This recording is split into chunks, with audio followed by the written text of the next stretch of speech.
everybody. It's good to see you again. Lots of fresh faces around here. I'm back because there seems to be ongoing issues regarding a lack of accountability and transparency, and you all seem to double down on this behavior. You continue to censor and hide online comments on your post. YouTube meeting video history is still removed. You limit parent access to public board meetings. I'm actually still waiting on an email from this. I don't even know how many people are supposed to be here legally. There's no documents provided, just arbitrary numbers.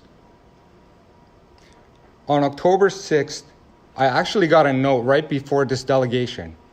This is what it said. Please note, you have already delegated on the topic of libraries. You are not to repeat comments or information you have already provided during previous delegations. It's our process to have delegates only provide new information or different information. I find this interesting because you're trying to compel speech. You want to hear what you want to hear. Ongoing issues. Maybe things are still relevant and you double down on the behavior. Trying to compel speech. On October 11th, Waterloo District School Board posted, openly admits to targeting minors on Instagram, stating, I quote, "You'll begin to see posts speaking directly to students, a shift away from posts that focus on information speaking to parents, caregivers, and community members." This was followed up by National Coming Out Day post, targeting minors. Who over here takes an interest in the sexuality of minors? I want to know who's interested in the sexuality of minors.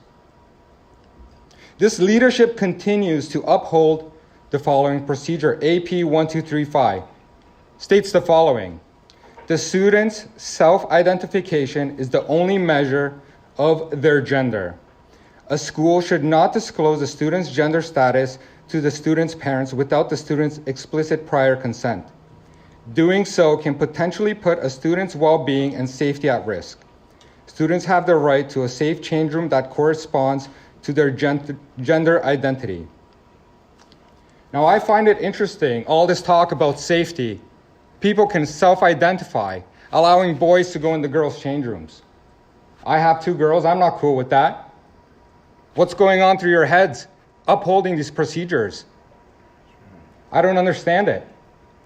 You put safety on the pinnacle, and then you allow this kind of behavior to happen. It's embarrassing. Who believes that boys should go into female-only spaces? Who thinks this is acceptable behavior? I haven't spoken to a single person that said this was okay. Not a single person. Yet you continue to uphold this ideology. But I do want to give credit where credit is due. On citing the director during January 30th meeting regarding books targeting minors, says 2S LGBTQIA plus identity books are age appropriate, regardless of what age these students are. There's no conspiracy. What we do is transparent. You know, there are indeed no conspiracies. So I want to introduce you to such a book which instructs minors how to have sex and navigate the world of online dating apps and social media. It also gives tips to adults on how to find minors and circumvent age restrictions on apps. This is what we're talking about. We're not talking about history books. The summary of this book says this book is for everyone, regardless of gender or sexual preference. This book is for anyone who ever dared to wonder. I'm wondering, who approved this book? This book is in the library on display with many other similar books available, physical copies, online reading, audio format. You got it all. These books are not ministry recommendation reading list. This is what you approved with your robust crew method. How many people approved these books? Adult content hidden in children's books. If you're on Grindr, I'm going to read a few passages. If you're on Grindr, under the age of 18, it happens. Be aware that swiping Adult pictures is actually illegal. Mr. Todor, sorry, you're reading something from Grindr? From the book, giving advice to navigate. The name of the book is, sorry? This book is gay. This book is gay? Yes, that's the name of the book. You are distributing child pornography, even if it's of yourself.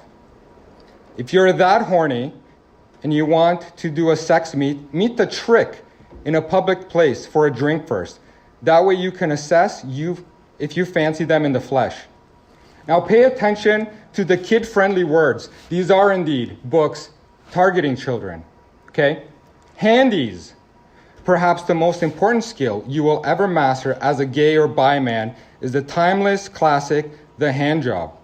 Learning how to find your partner's personal style can take ages, but it could be very rewarding. Blowies. Oral sex is popping another dude's pee in your mouth, or indeed popping yours in his.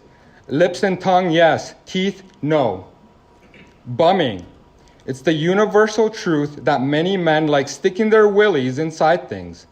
In the absence of a vagina, gay and bi men make excellent use of the back door.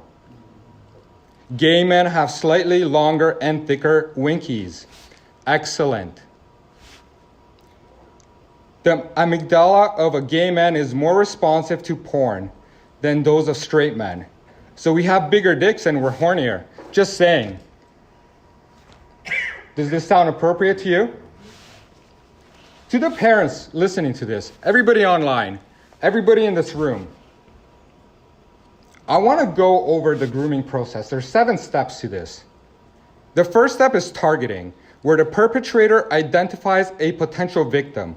They may choose children who are vulnerable, isolated, or seeking attention and validation. Then there's building trust, where the groomer initiates contact with the child, often pretending to be friendly and caring. They use online platforms, social media, or in-person interactions to establish rapport and gain the child's trust. Then establishing a connection. The groomer works to create a close emotional bond with the child. They may provide attention, compliments, and gifts to make the child feel special and valued. Isolating the child. The groomer may attempt to create distance between the child and their friends, family, or other protective figures. This isolation makes the child more dependent on the groomer and less likely to disclose abuse. Desensitization. The groomer gradually introduces sexual content into their interactions with the child. This can be done through discussions, explicit content, or sharing inappropriate material. The aim is to normalize sexual topics and behaviors. Testing the boundaries. The groomer may start testing the child's reactions to sexual advances or suggestive conversations. They may gauge how far they can push the child without encountering resistance or disclosure. Exploitation. Once the groomer believes the child is emotionally and psychologically conditioned, they may escalate the abuse to involve sexual contact or exploitation.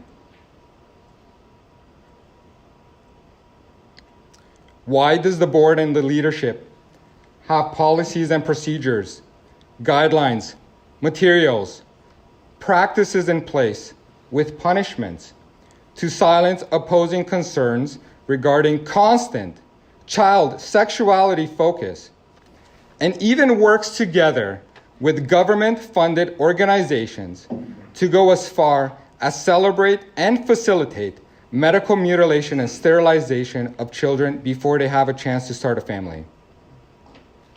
When will the school shift the focus from sexuality and political nonsense to teaching academics? I want to know who here believes that indulging, celebrating, affirming, promoting sexual discussions and behaviors with minors in the absence of parents is appropriate. I want to know.